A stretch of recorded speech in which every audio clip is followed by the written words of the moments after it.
ambayo hujawahi kuyaona kokote. Maombi ya moto wa Roho Mtakatifu ni Roho mwenyewe kuhusika kushughulikia matatizo yoyote ulionayo. Kwenye matibabu ya kansa,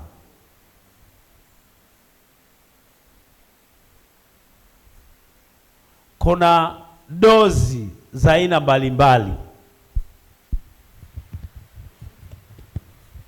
ambayo wagonjwa wanapata kwa ajili ya kushughulikia kansa. Hallelujah. Na kuna dozi inaitwa mionzi ambayo inapiga, na kuna nyingine inaitwa kemo. Zote ni matibabu zinazotibu. Yes. Na ukisikia matibabu hayaponyi, ni matibabu. Anayeponya ni nani?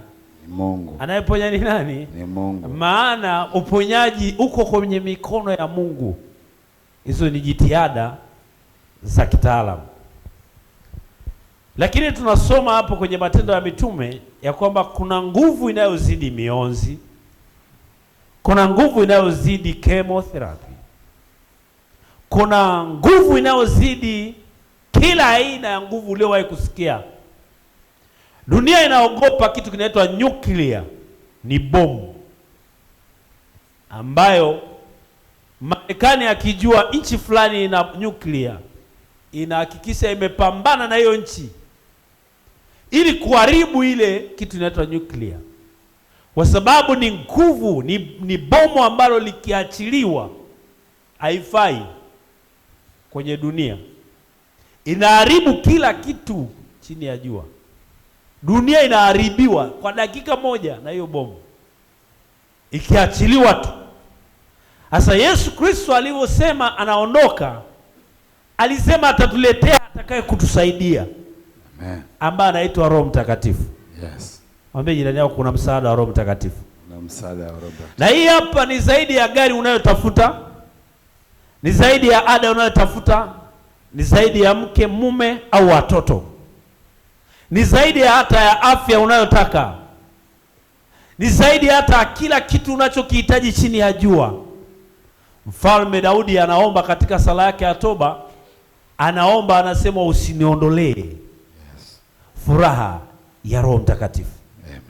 Kwa maana kwamba hatuwezi kufurahia chini ya hili jua, wala safari yetu ya imani haiwezi kuwa na furaha kama Roho Mtakatifu, kama moto wa maombi ya Roho Mtakatifu yapo ndani yetu.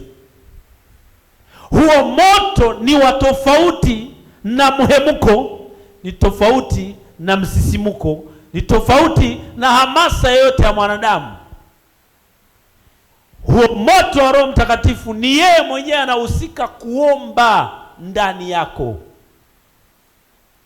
Kwa maana anapokuwa ndani yetu, anaomba kama apendavyo Mungu, sio kama upendavyo wewe, wala sio kama apendavyo mchungaji wako, wala sio kama apendavyo yoyote. Anaomba kama apendavyo Mungu, kama alivyokusudia kwa watu wake. Warumi sura ile ya 8 mstari ule wa 27. Sikiliza hivyo jinsi anavyoomba. Kwa hiyo anatakiwa kuliko mambo yoyote ambayo unabeba, vitu vyovyote vya hii dunia unavyoweza kupewa kama vile vitu vya maombi, lakini Roho Mtakatifu ndio injinia wa maombi. Nisomee pale Warumi 8:27. Anasema, na yeye aichunguzaye mioyo aijua nia ya Roho ilivyo, kwa kuwa huwaombea watakatifu kama apendavyo Mungu. Huwaombea kama afanyaje? Apendavyo Mungu. Kama afanyaje? Apendavyo. Haombei kama anavyopenda mtu mwingine. Mungu ndiye anaruhusu Roho aombe kama apendavyo Mungu, Anaomba kivipi? Anaomba kwenye mapenzi ya Mungu. Maombi ya moto wa Roho Mtakatifu ni kuruhusu Roho aombe kwenye mapenzi ya Mungu. Maombi ya moto ni kuruhusu Roho Mtakatifu aombe kwenye mapenzi ya Mungu. Yesu Kristo alivyokuwa pale akiomba, akasema kikombe hiki kinifanyaje? Kiniepuke, lakini sio kama mimi ninavyotaka, ila mapenzi yako yafanyeje? Yatimizwe. Ni kusimama kwenye ajenda ya Mungu, sio kwenye ajenda yako. Ni kusimama kwa kusudi la Mungu, sio makusudi yako. Mstari wa 26 nisome. Kadhalika Roho naye hutusaidia udhaifu wetu, kwa maana hatujui kuomba jinsi tupasavyo. Huyu Roho anafanyaje? Anasimama katika madhaifu tulio nayo. Yes. Roho Mtakatifu anasimama katika madhaifu tulio nayo. Ukiona madhaifu yanakuzidi, ni kwa sababu hujampa asimame kwenye nafasi ya kukusaidia.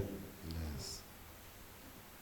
Ukiona mambo hayaendi, ni kwamba umemweka pembeni. Ni kama vile mimi niko na mke wangu, ni msaidizi wangu, alafu nisipomjali, nisipomuona ni wa muhimu, nisipompa nafasi, atahusika kunisaidia? Atahusika kunisaidia? Nitaishi maisha ovyo ya kisela. Nitakuja taa imekaa huku. Unaniona? Si unaona nacheka? Lakini hawezi ruhusu taa ikae hivi. Sio mimi nitarekebisha. Haleluya. Nitakuwa naenda tu kawaida, maana sijioni wala sijitambui. Ndiyo. Ila yeye msaidizi anakuja, anafanyaje? Anaweka sawa. Sasa Roho Mtakatifu ndiye alivyo, anaweza kuona umekaa na kushoto fulani haujakaa sawa. Anachofanya, anakuja, anarekebisha, anakuweka sawa katika mapenzi ya Mungu. Amen. Nani anataka kukaa kwenye mapenzi ya Mungu? Huyu Roho Mtakatifu ni mzuri kuliko unavyofikiria. Huyu Roho Mtakatifu ni wa muhimu kuliko unavyomfikiria. Kwa sababu Yesu Kristo alisema, naondoka lakini sitawaacha yatima, nawaletea nini? Msaidizi atakaye kaa na wewe. Amen. Atakaye kaa na wewe, sio siku moja, siku zote. Yes. Roho Mtakatifu hakai muda fulani, anakaa na wewe milele.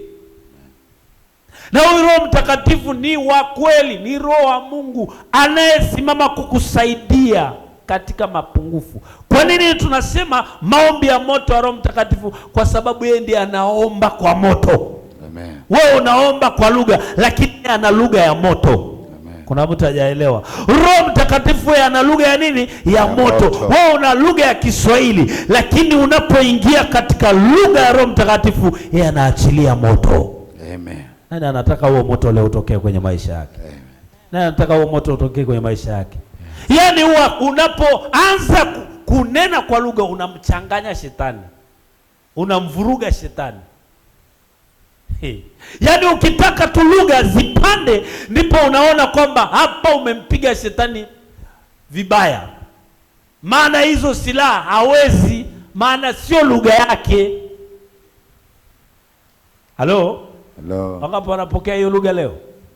Sema nina shauku na wewe. Nina shauku na wewe. Sema nina shauku na wewe Roho Mtakatifu. Nina shauku na wewe Roho. Sema nina hamu na wewe Roho Mtakatifu. Nina hamu na wewe Roho. Sema nakuhitaji Roho Mtakatifu. Nakuhitaji Roho Mtakatifu. Ukisoma habari ya moto kwenye Biblia, imetajwa kama nguvu ya Mungu. Yes. Ni nguvu ya Mungu, ni uwezo wa Mungu, maana Mungu mwenyewe ni moto ulao. Yes.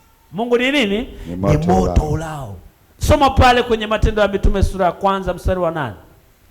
Matendo 1:8 anasema, lakini mtapokea nguvu ikisha kuwajilia juu yenu Roho Mtakatifu. Sawa? Nanyi mtakuwa mashahidi wangu katika Yerusalemu. Sawa? Na katika Uyahudi wote na Samaria na hata mwisho wa nchi. Sawa?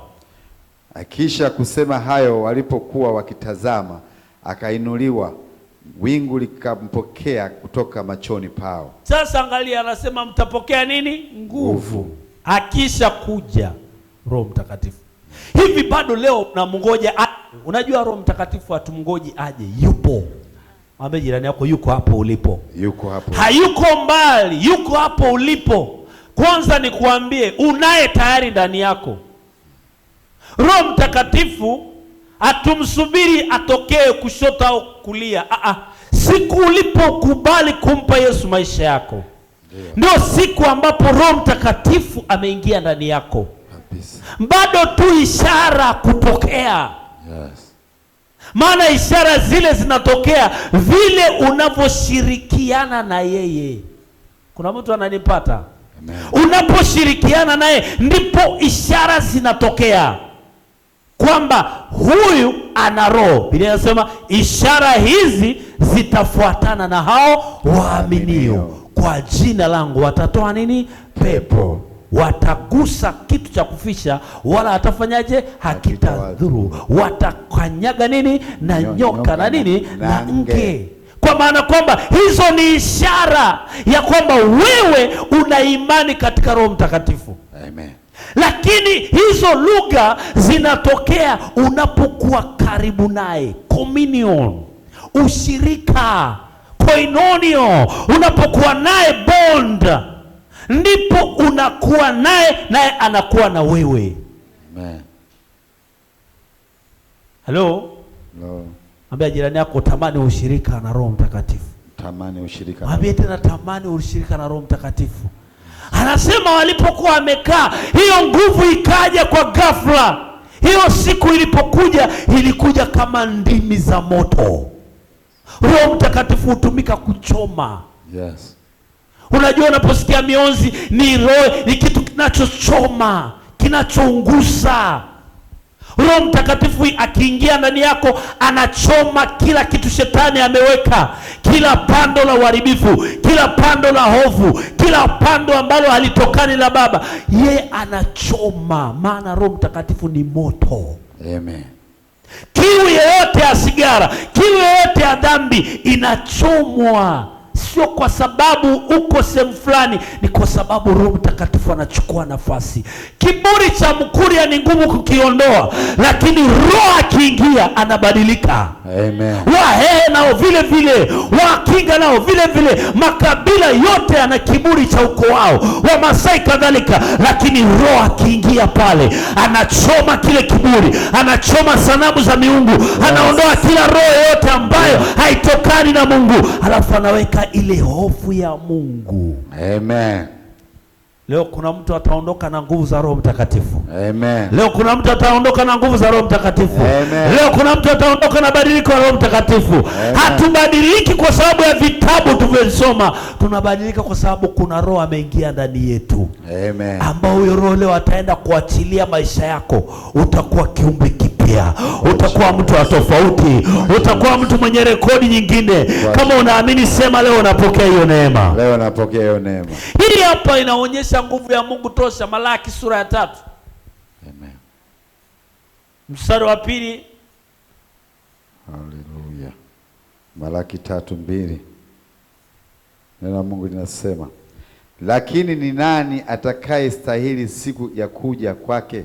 Nani atakayestahimili siku ya kuja kwake? Au ni nani atakayesimama atakapoonekana yeye? Kwa maana yeye ni mfano wa mtoto wa mtu. Yeye ni mfano wa moto wa mtu asafishaye kwa fedha. Yes. Ni mfano wa sabuni ya mtu afuaye nguo. Yes. Yaani Roho Mtakatifu akiwa ndani yako anasafisha, anaosha. Tunatumia damu ya Yesu, lakini kila kukikucha Roho ni msaidizi. Amen. Wa damu ya Yesu. Amen. Roho ni msaidizi anayesafisha, kwa mfano wa mtu anayesafisha nguo. Yes. Anayefua nguo, kila tukikucha Roho anasafisha. Tunapokuwa na ushirika naye. Kanisa la sasa hatuna muda na Roho. Ndio maana unasikia makorokoro na makwaskwasi. Ukiwa unazidiwa na tamaa ya dunia, ni kwa sababu Roho hana nafasi. Ikiwa unashindwa kusamehe, ni kwa sababu Roho hana nafasi. Ni kwa sababu una hamu ya ibada, una hamu ya maombi, una hamu ya neno, ni kwa sababu Roho hana nafasi. Nani atakayestahimili kusimama siku yake? Nani anaweza kusimama? Ni vizuri ujue kwamba eneo muhimu ambalo unapaswa kung'ang'ania ni ushirika wako na Roho Mtakatifu. Amen. Mwambie jirani yako, ng'ang'ania ushirika na Roho Mtakatifu. Ng'ang'ania ushirika. Usiruhusu gap iwepo. Unaporuhusu gap iwepo, utakuta kila kitu kibaya kinaingia. Yes.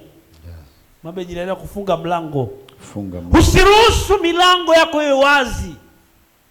Mbu anaingiaga hasa kipindi cha mvua. Hello? Mwambie jirani yako, mbu anaingia.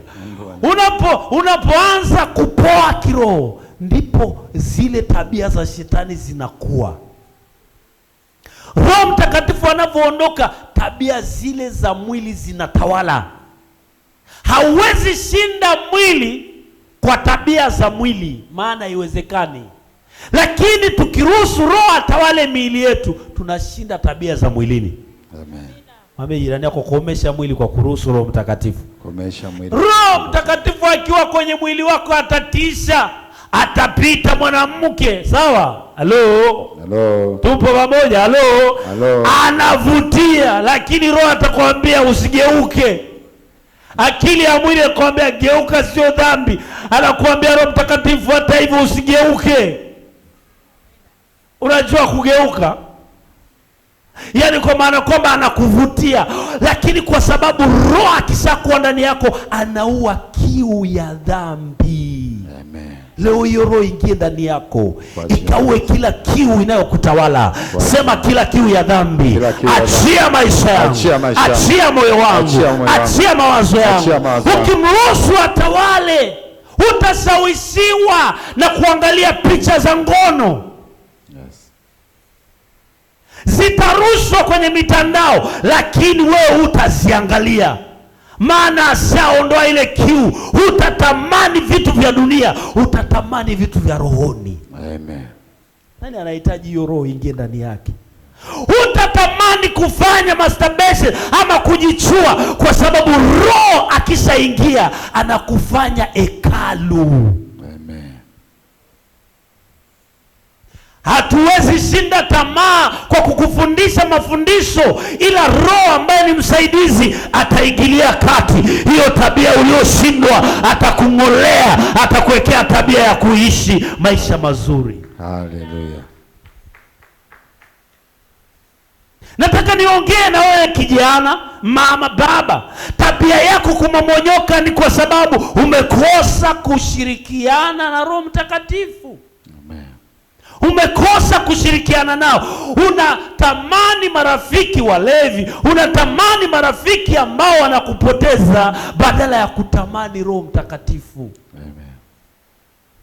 Eneo la kushinda dhambi sio tu kuwepo kanisani kila siku. Unaweza ukaja kanisani kila siku, lakini Roho hana nafasi. Wiki ameongea kuanzia mwezi wa 4, ameongea na mimi. Kuanzia mwezi umeanza, anaongea na mimi, na kila akiongea na mimi machozi yanashuka. Sielewi nini nachukilia, lakini nasikia machozi ambayo yanaleta uwisho kwa watu waliochoka. Leo nafsi yako ikainuke. Mahali ambapo umeshindwa kuinuka kiroho, ukaona ukiinuka kwa jina la Yesu Kristo. Amen. Kama unaamini sema amen. Amen. Hao watu walikuwa wakingoja hii nguvu kwa muda, lakini sisi tunatakiwa kuchukua hiyo nguvu. Mwambie jirani yako, chukua hiyo nguvu. Chukua hiyo nguvu. Mwambie tena, chukua hiyo nguvu. Chukua hiyo nguvu. Chukua nguvu za Roho Mtakatifu. Bila kukaa, bila kuwa na Roho Mtakatifu ni kuishi maisha ya ukame. Mashindano ulionayo ndani yako ni kwa sababu hajachukua nafasi. Lakini akichukua nafasi, anaongea na wewe, anakushauri. Mwambie jirani yako, anakushauri. Anakushauri hata jinsi ya kuomba. Hutakuwa unapambana wewe, yeye anaongea kabla hujaongea. Sema Roho Mtakatifu, tawala maisha yangu leo. Tawala maisha yangu leo. Yeye ni moto. Sema nahitaji huo moto. Sema unahitaji huo moto. Huo moto unakukemea kwenye dhambi. Hautaishi ukafurahia dhambi. Biblia inasema kila kilichozaliwa na Mungu hatendi dhambi, kwa kuwa ndani yake hakuna roho ya dhambi. bali huishinda dhambi. Kila dhambi inapogonga hodi, anakuta mlango umefungwa na Roho Mtakatifu. Kila dhambi inaposema naingia, inakutana na mfuli kubwa ya Roho Mtakatifu. Na leo kapokee kitawale maisha yako. Sema amen. Jinsi ya kupokea huu moto na jinsi ya kuhifadhi huu moto wa Roho Mtakatifu. Ni vizuri ujue kuipokea na kuhifadhi huu moto. Naweza nikakupa usihifadhi. Namna ya kupokea, lazima uombe. Maombi ni muhimu. Jinsi ya kupokea, omba. Walikuwa wakiomba siku ile ya Pentekoste kwa pamoja. Hawakuwa sehemu wakizurura mitaani. Walikaa kwenye eneo la maombi. Tamani maombi. Tumetangaza wiki hii ni wiki ya moto wa Roho Mtakatifu. Hakikisha usikose. Yes. Uko mbele utaweza kushinda. Kama hauna hizi nguvu utaweza. Soma kitabu cha Luka 11 mstari ule wa 13. Luka 11 mstari wa 13. Luka 11 mstari wa 13, neno la Mungu linasema, basi ikiwa ninyi mlio waovu mnajua kuwapa watoto wenu vipawa vyema, je, Baba aliye mbinguni hatazidi sana kuwapa Roho Mtakatifu hao wamwombao? Malizia, wamwombao. Mwambie jirani yako, Mungu anawapa Roho Mtakatifu watu wanaomwomba. Yes. Hii nguvu ya kuomba kwa moto, anasema kama walio waovu wanaweza wakawapa watoto wao vitu vyema. Yes. Je, Baba wa mbinguni hata wapa hawa wamwombao Roho wake Mtakatifu? Yes. Roho Mtakatifu hagawanywi na lukumai, hagawanywi na mtu fulani, anapewa kwa watu wanaomwomba Baba. Yes. Sema Mungu nahitaji hiyo nguvu. Yaani wewe unataka kupenya kuwa mtu mwingine kwenye biashara. Hauna majini ulionayo, huna dawa ya kienyeji unayotumia, unapaswa uwe na Roho Mtakatifu. Amen. Huwapa hao wamwombao. Ukitaka hii nguvu itokee kwenye maisha yako, omba Roho Mtakatifu kupitia Baba. Maana anasema nitamwomba Baba naye atawapa msaidizi. Yes. Huyu Roho anatoka kwa Baba, amejaa kweli, ni Roho wa uweza, ni Roho wa mamlaka, ni Roho wa kibali. Anaweza kukutoa kwenye hofu na mashaka. Kwa nini unaogopa? Kwa sababu uko peke yako. Lakini ukiwa na Roho, kuna kitu cha ajabu kinatokea kwenye maisha yako. Haupaswi kuishi kwenye hayo maisha, lakini kwa sababu uko peke yako. Hatua ya pili. Haleluya. Amen. Hatua ya pili ambapo unapaswa ili uweze kuwa naye hii nguvu. Hatua ya kwanza kupokea, omba. Ya pili, chochea ulichopewa. Ukishapewa, chochea. Kitumie hata kama umepewa kidogo. Roho Mtakatifu hakujii kama vile anavyojua Rukumai saizi. Saizi anakujia tu kidogo, acha hii. Kidogo tu. Anaweza hata kuambie yaani kitu ambacho sio kikubwa, lakini unavyoendelea kuchochea utii, ndivyo unavyopanda kiwango.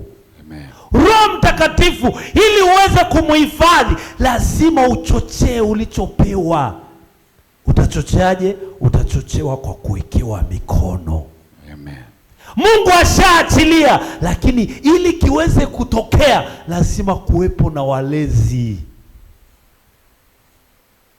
Lazima utamani saa zote kusikia mchungaji wako anasemaje kuhusu Roho Mtakatifu. Wiki hii nataka nipokee hiyo kifurushi. Wiki hii nataka nipate hiyo bando.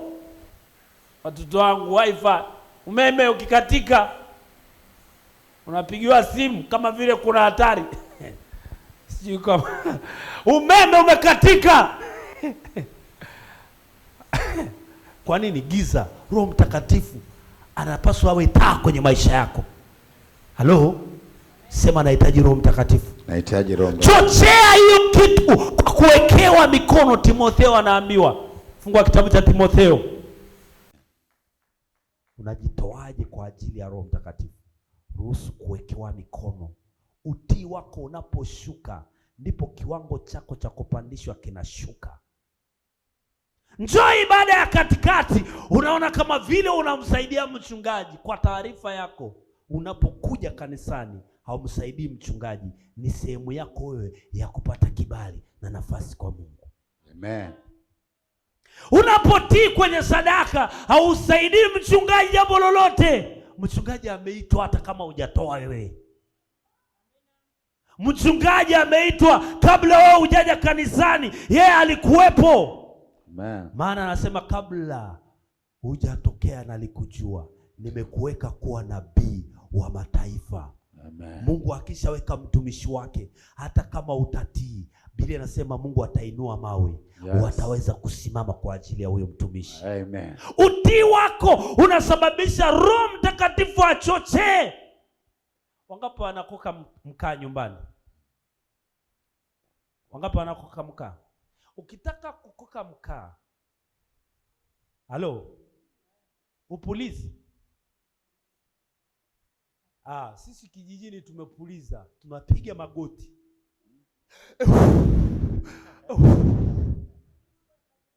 Sasa nyie sasa hivi mko kwenye digitali, pamoja na digitali na feni mlizo nazo, lakini bado kazi iko pale pale.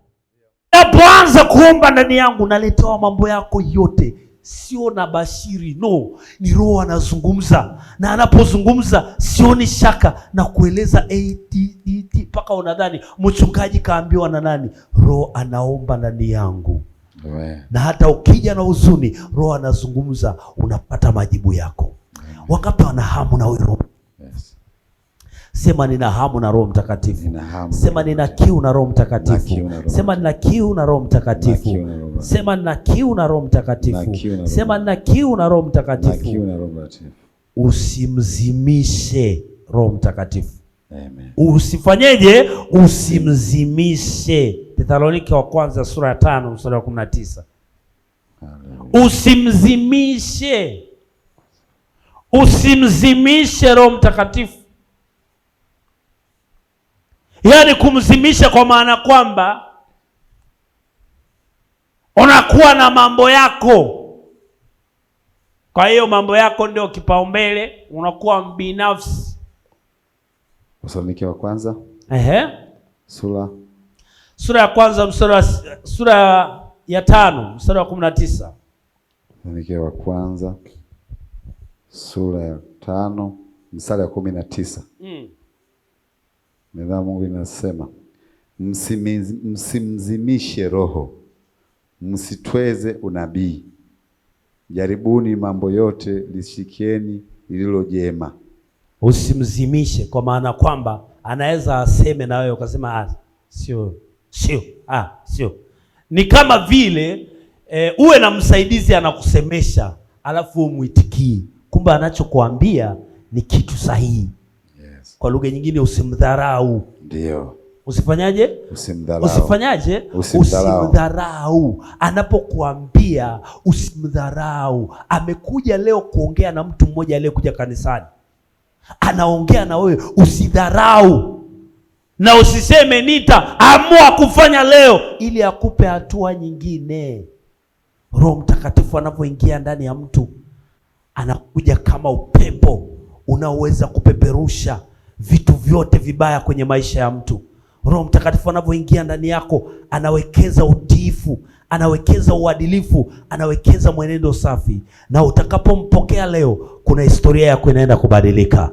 Kuna kibali chao kinaenda kutokea. Amen. Usimuhuzunishe, usimtweze, usimuhuzunishe. Unapomuhuzunisha, anaanza kukaa kimya. Amen. Huyu ni wife wangu, sawa? Amen. Kuwa naye ndani. Hello. Watu wanaweza wakawa ndani lakini hawashirikiani. Ndio. Si ndio? Ndio. Wanaweza wakawa kitanda kimoja lakini hawafanyaje? Hawaongei. Sema amina. Amen. Wanaweza wakatembea pamoja wasifanyeje? Roho Mtakatifu yuko na wewe lakini haina maana anashirikiana na wewe. Amen. Lazima uwe na muda wa kutazamana naye na kuongea naye na kushauriana na yeye. Amen. Usipofanya hivyo, atakaa kimya, atakuwa tu na wewe, lakini ukweli wa mambo utajikuta unaanguka, ila yeye hataanguka. Roho haangukagi wala hapoteagi, ila anayepotea ni wewe, maana umekuwa na shingo ngumu ya kutokumsikiliza. Usimuhuzunishe. Anachokuonya, achana nayo, kaa mbali nayo, msikilize Mungu. Amen. Wangapi wanakubaliana na hilo neno? Sema naenda kumtii Roho Mtakatifu. Naenda kumtii Roho Mtakatifu. Sema naenda kumtii Roho Mtakatifu. Naenda kumtii. Kwa nini mara nyingi natumia ishara ya kuonyesha mke wangu na Roho Mtakatifu? Roho Mtakatifu ni kama mke kwa kanisa. Roho Mtakatifu ni mke kwa kanisa kwa sababu yeye ndiye anayetusaidia madhaifu yetu. Hatujui kuomba ipasavyo, lakini huomba katika hali ambayo anaugua kusikuweza kutamkwa. Amen. Kuna watu leo maombi yenu yanaomba kidogo, lakini umekata tamaa maana hujaona majibu. Leo Roho Mtakatifu anataka akupe majibu. Amen. Ambayo hujawahi kuyaona chini ya hili jua. Yes. Utakapompa nafasi ambayo hujawahi kumpa, ataomba ndani yako, na akiomba ndani yako anakuonyesha mambo makubwa kwenye maisha yako. Amen. Dalili ya kwamba Roho ameshaomba ndani yako, dalili ya kwanza, unapata amani. Ndio. Dalili ya kwanza kwamba Roho ameomba kwa moto ndani yako kwa jambo lolote ni kwamba unasikia amani ya Mungu. Yes. Amani ya Mungu. Katika kitabu kile cha Wafilipi sura ya 4. Wafilipi sura ya 4, Biblia inasemaje? Mstari ule wa 7, anasema na amani ya Kristo ipitayo akili zote iamue nini? Mioyoni mwenu. Dalili hiyo ni muhimu. Unapokuwa umeruhusu Roho kuomba kwa moto, unakuta kwamba ile amani inayopita akili zote inaamua. Umeombea kazi, umeombea biashara, umeombea watoto, umeombea jambo lolote kwa Roho Mtakatifu, utakuta kitu kinachotokea, amani ya Kristo. Wafilipi 4 mstari wa 7. Hebu tusomee pale. Na amani ya Mungu ipitayo akili zote iwahifadhi mioyo yenu na nia zenu katika Kristo Yesu. Unakuta unapata mahali pa kuhifadhiwa. Yaani kama umepanda gari wakati wa mvua, hauwezi nyeshewa. Unapoomba katika lugha, katika moto wa Roho Mtakatifu, unapata amani. Hatua ya pili, unapata ujasiri. Anasema huu ndio ujasiri tulio nao sisi tulio ndani yake, ya kuwa tukiomba jambo lolote sawa sawa na mapenzi yake atusikia, na kama anatusikia tunazo haja tuziombazo. Amen. Dalili ya kwamba umeomba katika moto wa Roho Mtakatifu, unapata ujasiri. Petro na Yohana walikuwa wakielekea hekaluni, wakakutana na kiwete, wakamwambia hatuna fedha wala nini? Dhahabu, ila kuna kitu tulicho nacho. Yes. Unataka kujua una nguvu za Roho Mtakatifu, unakuwa jasiri wa kutamka mambo mazito yakawezekana. Amen. Unakuwa unaongea vitu ambavyo havipo na vinatokea. Anamwambia yule kiwete, inuka. Yes. Tembea kwa miguu yako. Amen. Tembea kwa miguu yako. Yes. Dalili hiyo ni muhimu kwa kanisa kwa sababu kuna miujiza imepungua ndani yenu. Unapaswa ujue kwamba hiyo utakapoomba kwa moto wa Roho Mtakatifu, nguvu hizo zinashuka na unakuwa na ujasiri. Yes. Yesu Kristo anasema kwenye Marko sura ya 11, ukisoma mstari ule wa 21, anasemaje? Anasema yote atakayowaambia. Hebu usome pale mstari wa 21. Marko 11. 11:21. Marko 11:21, neno Mungu linasema. Petro akakumbuka habari yake akamwambia. 22. Yesu akajibu akamwambia, mwaminini Mungu.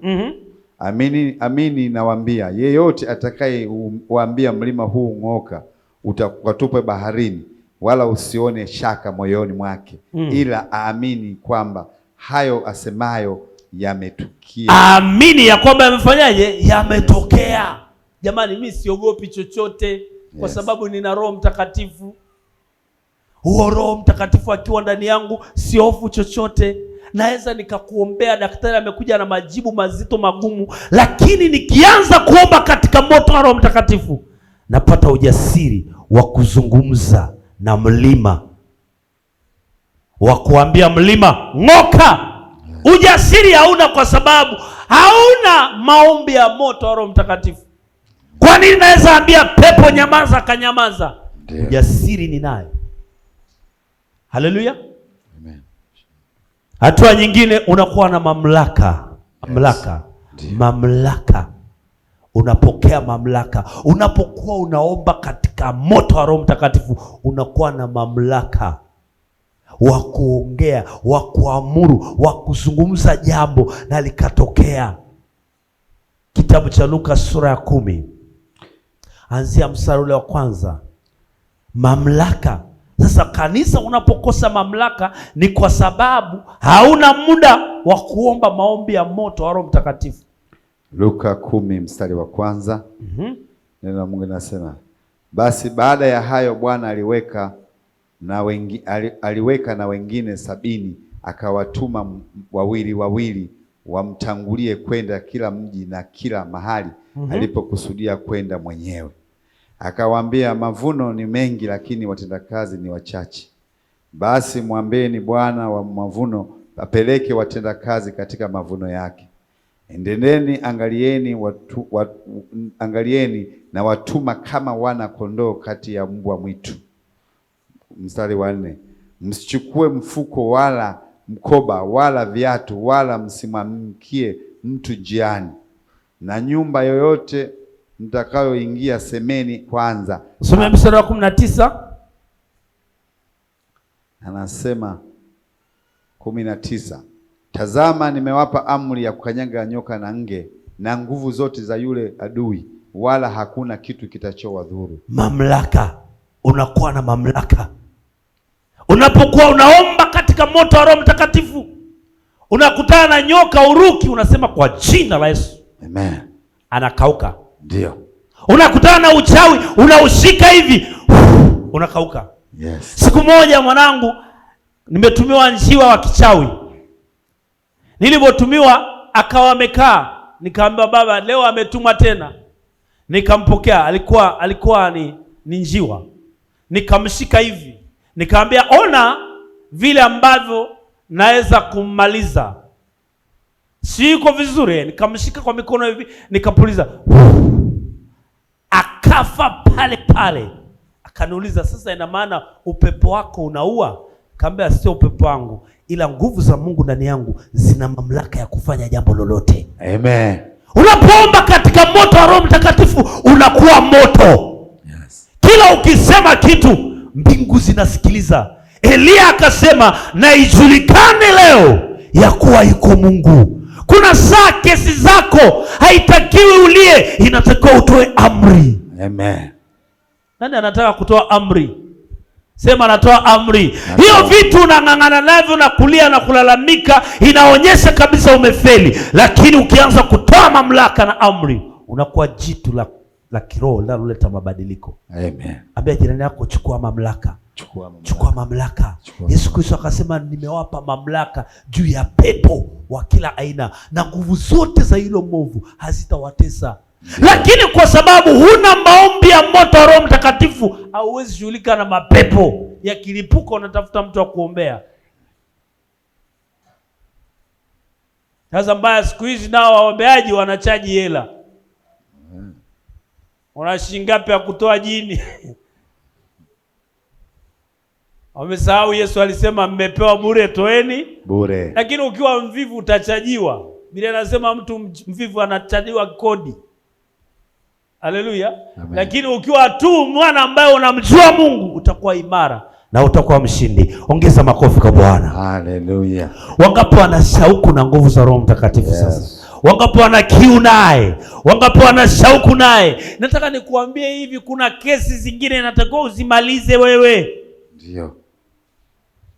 Kwa sababu ukishakuwa naye unakuwa na ushirika ambao hung'ang'ani. Roho Mtakatifu anatushuhudia habari za Mungu. Amen. Lakini pia anatuletea habari za Mungu. Anatuambia kile Mungu anataka, anaambiwa nini kinachotakiwa. Hebu simama mahali ulipo.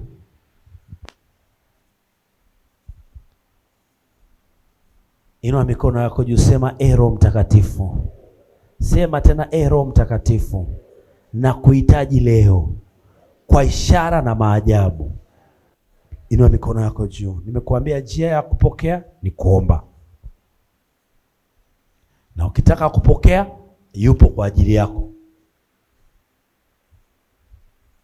Ni mara ngapi umemhuzunisha? Ni mara ngapi umemkatili? Ni mara ngapi amekosa nafasi? Amekosa nafasi kwa sababu gani? Wewe umekuwa binafsi. Roho Mtakatifu anawatamani. Kanisa la leo tunayo internet, tunayo wifi, lakini ya kiroho haipo. Simu yako ina bando, lakini maisha yako ya kiroho hayana bando. Inua mikono yako juu.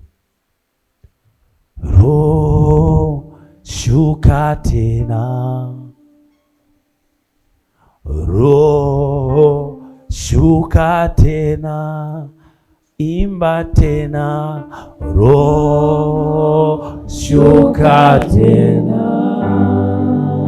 Inua mikono juu, sema Roho shuka tena, kama siku ile, kama siku ya pekee. Inua mikono juu, mwambie Roho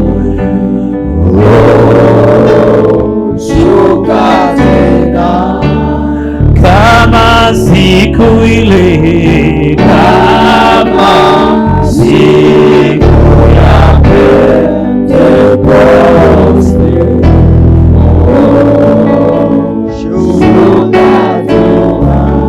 Inua mikono juu, inua mikono juu.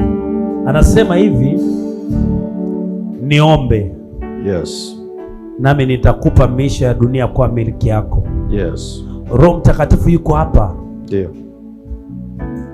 Yuko hapa. Yes.